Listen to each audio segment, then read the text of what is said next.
aging itself is not just about time, it's driven by physiological processes such as chronic inflammation, mitochondrial decline, muscle loss, connective tissue breakdown, nutrient depletion, and then hormonal shifts ultimately. And if we can support those systems properly, we can dramatically improve how the body ages. Welcome to Health Decoded, your number one source for real health information, with your hosts, Dr. Alessi and Matt Tack. Hello and welcome back to another episode of Health Decoded. I'm your host, Dr. Alessi, and today we are talking about something that a lot of people ask about, but very few people truly understand, and I think is just so overlooked, and that is the topic of supplements or supplementation. And, more specifically, what supplements actually matter when it comes to aging well. That's going to be the topic for today. Because let's be honest, if you walk into a supplement store, pharmacy, or you're scrolling online, you'll see thousands of products claiming to improve your health, your energy, your metabolism, your longevity. But most of them fall into one of two categories. Either they're unnecessary or they're poorly formulated. And that creates a lot of confusion for people. The goal of today's episode is not to overwhelm you with a giant list of pills or things you need to take. The goal is to focus on 7 foundational supplements that support the biological systems responsible for healthy aging. Because aging itself is not just about time, it's driven by physiological processes such as chronic inflammation, mitochondrial decline, muscle loss, connective tissue breakdown, nutrient depletion, and then hormonal shifts ultimately. And if we can support those systems properly, we can dramatically improve how the body ages. Now, I want to be clear about something up front. Supplements are not magic. They don't replace your sleep. They don't replace movement. They don't even replace nutrition. But when used strategically, they can support the body's ability to repair, adapt, and remain resilient over time. So today we're going to walk through 7 supplements that almost every adult should consider when their goal is long-term health and longevity. And these are not in any rank or order of importance. I'm just going to go through this list. And so let's start off with number 1. And this is one of the most important, just happens to fall at number 1. And this is omega-3 fatty acids. So the first supplement is omega-3 fatty acids, which are essential fats, meaning your body cannot produce them on its own. The 2 most important forms are EPA and DHA. These fatty acids are primarily found in fatty fish like salmon, sardines, and mackerel. But the problem is that most people simply don't eat enough of those foods. At the same time, modern diets tend to be extremely high in what are called omega-6 fats, which come from processed foods and seed oils. And this imbalance in omega-3 to omega-6 actually drives inflammation, whereas the omega-3s help to counteract that inflammation. Now, let's talk about why that matters for aging, okay? So omega-3 fatty acids play a role by regulating inflammatory signaling, helping maintain the cell membrane flexibility. The membranes of your cells are created in these phospholipid bilayers that are actually made of fatty acids. And so if we don't have a sufficient amount, those can start to break down and become weaker over time and more rigid, if you will.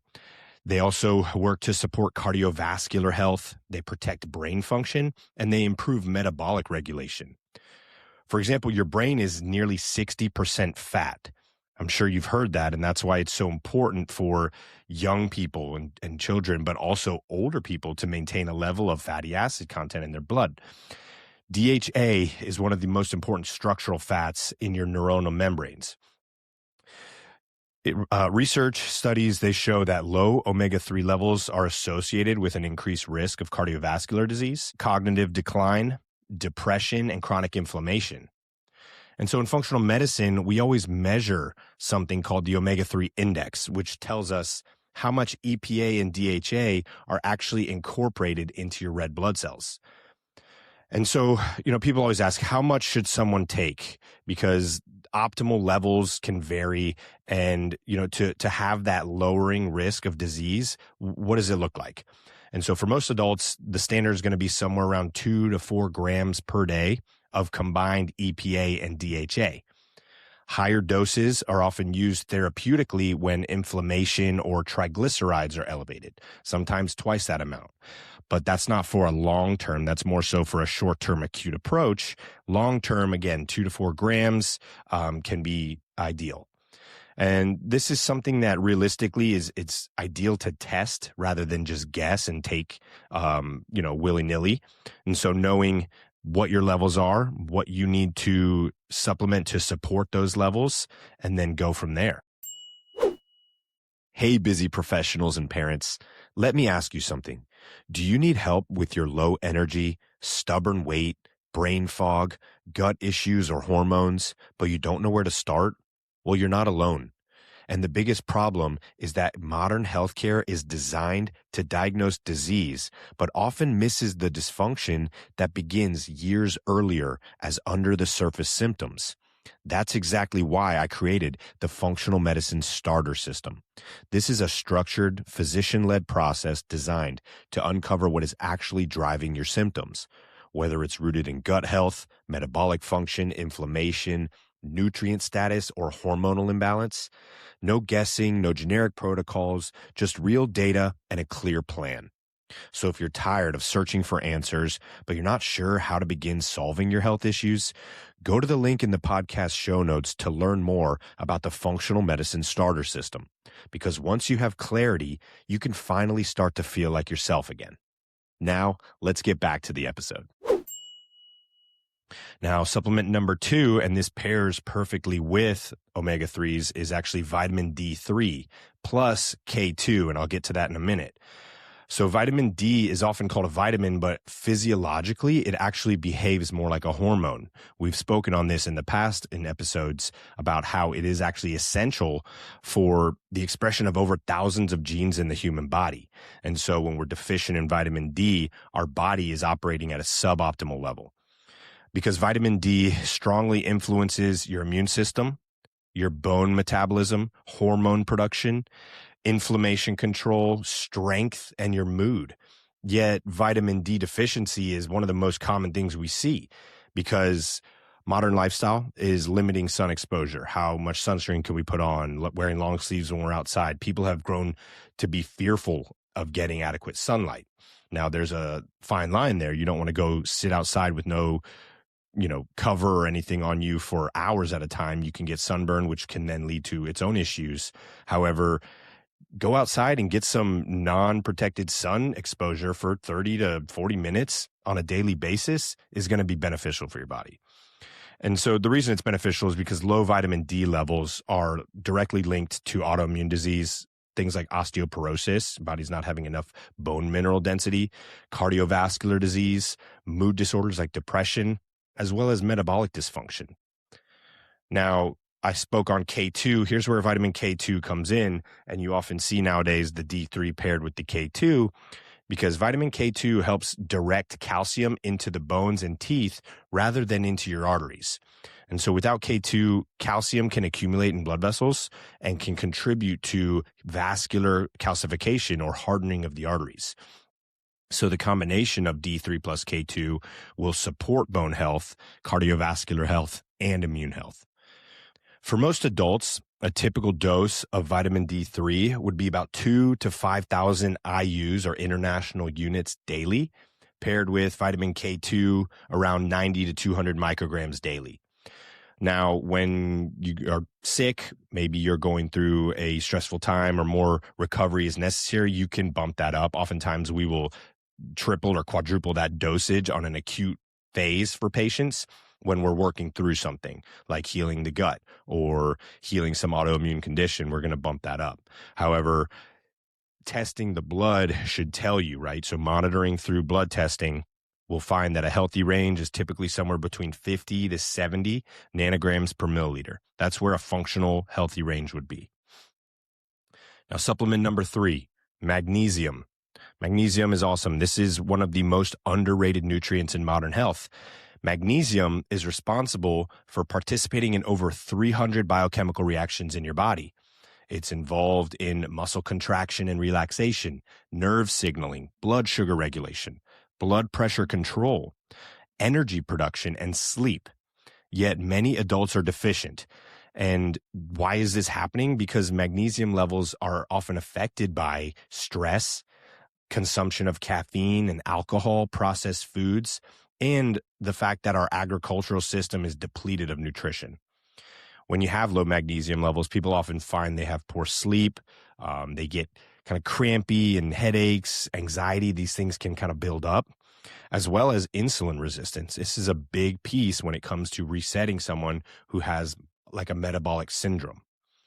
Magnesium essentially acts as a nervous system stabilizer. It's going to help calm the body's stress response and help the body to manage and adequately do what it needs to do with that stress response. Because stress is not always a bad thing.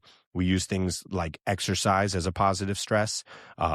Breath work can be a positive stress. Sometimes stress is good in general for our body to adapt and grow. However, it's important to regulate chronic versus acute stress. Now, there's different forms of magnesium, and this is one that I get asked all the time. And so some of the main ones we're going to use are like magnesium glycinate. This one is more optimized for that stress reduction, magnesium malate, and then magnesium threonate is great for brain support. Oftentimes, I recommend just kind of a broad spectrum magnesium that has a few of the different forms in it so people can get those different forms of magnesium for those usages. Typical dosing is going to range somewhere from 300 to 400 milligrams daily. Many people will take it in the evening because it's going to help improve sleep quality. And sometimes in an acute situation of, say, constipation or gut distress, people will use it for that, like a magnesium citrate to help expedite and increase motility in the stool. Now, the next supplement, and this is one that is probably going to surprise a lot of people because they think of it as like the bodybuilder or the athlete supplement. It's creatine.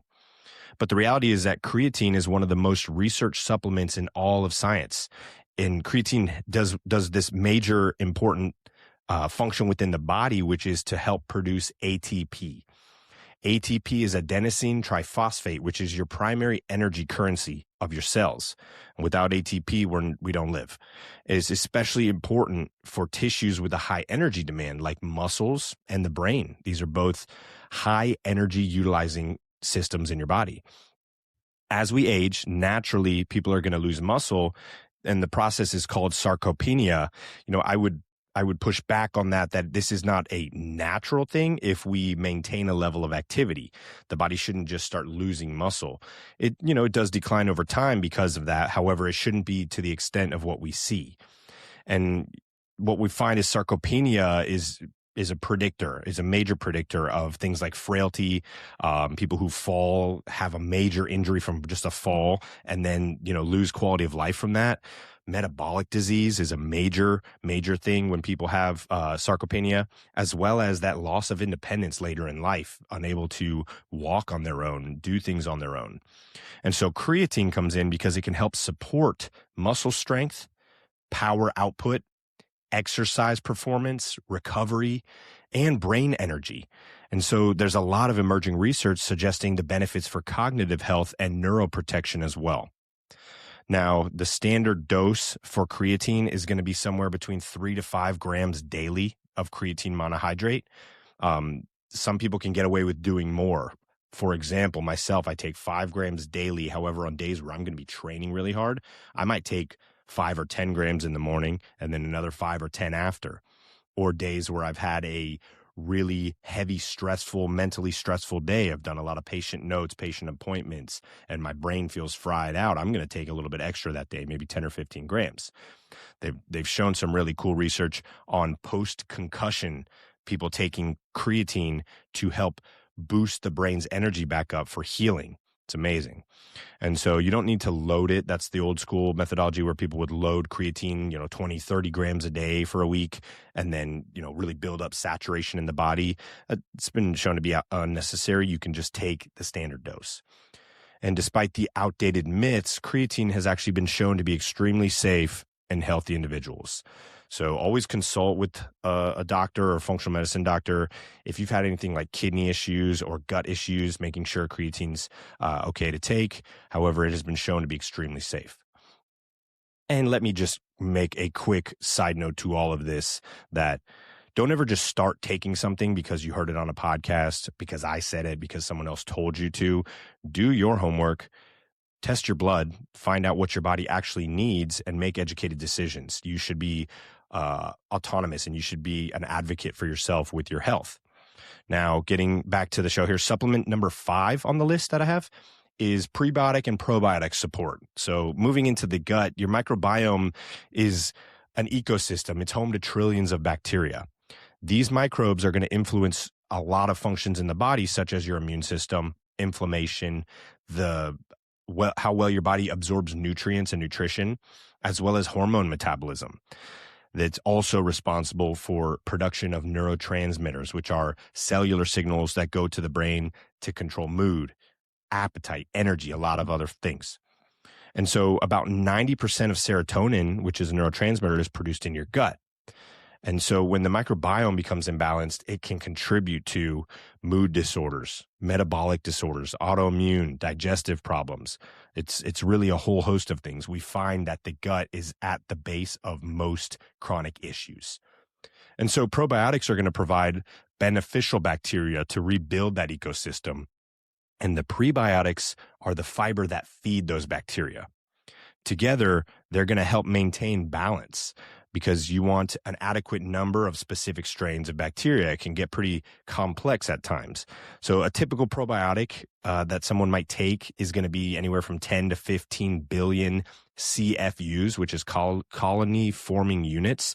And so, again, this is very dependent on the person. If someone is dealing with things like bloating, SIBO, dysbiosis, a probiotic is not often the best step. Now, somebody who has a healthy gut, has maybe healed their gut, or is just wanting general wellness, they know they don't have any of those issues, something like a 50 billion CFU probiotic is going to do them a lot of benefits.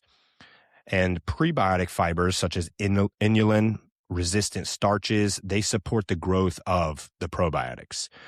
So again, the gut, however, is very highly individualized, and some people will actually feel worse with certain probiotics. This means that there's something wrong with their gut.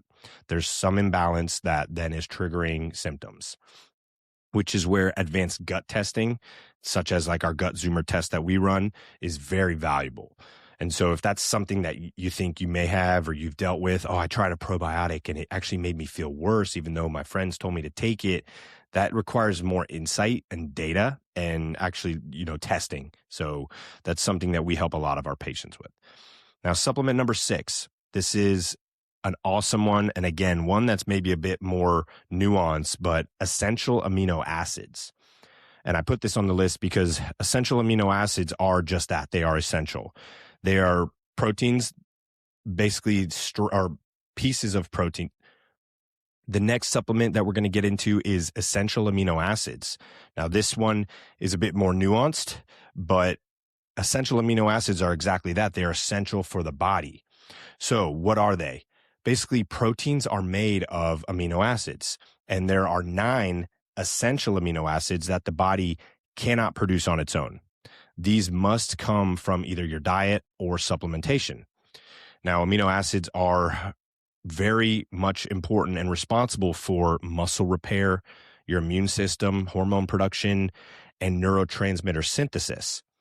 However, one of the biggest challenges in aging is declining muscle protein synthesis. And this isn't just loss of muscle. This is the body's ability to utilize protein to create muscle.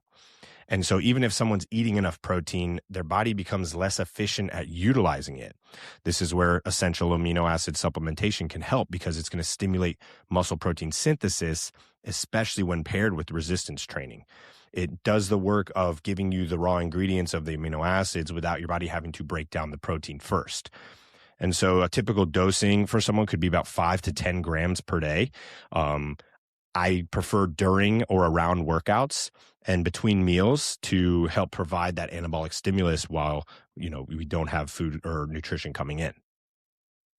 Now, the final one on the list, and this is something I will take forever. I love this supplement. This is collagen.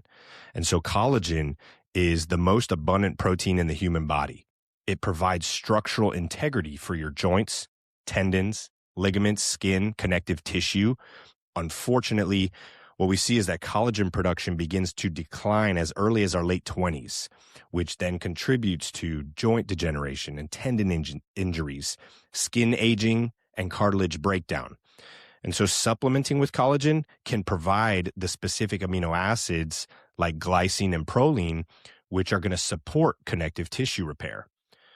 Now, that's where people see that collagen can help improve that joint comfort. It's going to make the skin more elastic and the tendons are going to have more resilience. A typical dose of collagen is probably going to be somewhere from 10 to 20 grams per day. It's one of those things that it's tough to overdo. You could do twice that amount and be okay. And collagen synthesis is often enhanced, and this is something I do, is paired with vitamin C. That's going to help with the production of collagen. Vitamin C is very important for that. And so, again, in closing here, these were 7 supplements that I believe, and this is just my opinion, take that or leave it, but that are very important, if not essential, for healthy aging and aging well, giving your body the support it needs as things tend to naturally decline with aging. Now, remember, not all supplements are created equal, okay? Quality is very important. Bioavailability is even more important, and purity.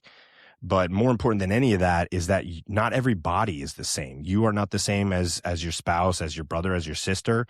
And so the future of medicine is moving toward a more personalized nutrition and what we call nutrigenetic type of approach, where we're able to test someone's genetic influence on how their body processes vitamins, minerals, fatty acids, detox, and inflammation, which means it works perfectly because one person might not be the same as the other, and so they require a different approach and different dosages and amounts and types of vitamins and minerals.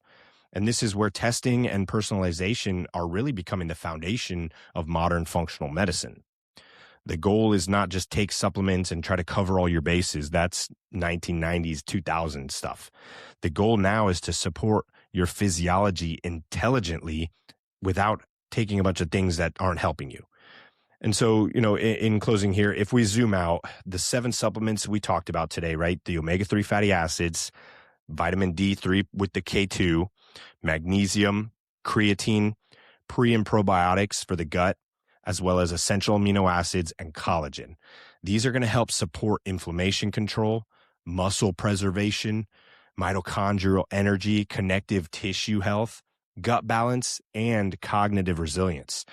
Because healthy aging isn't just something that happens. It's not just, oh, that guy happened to age well and this one didn't.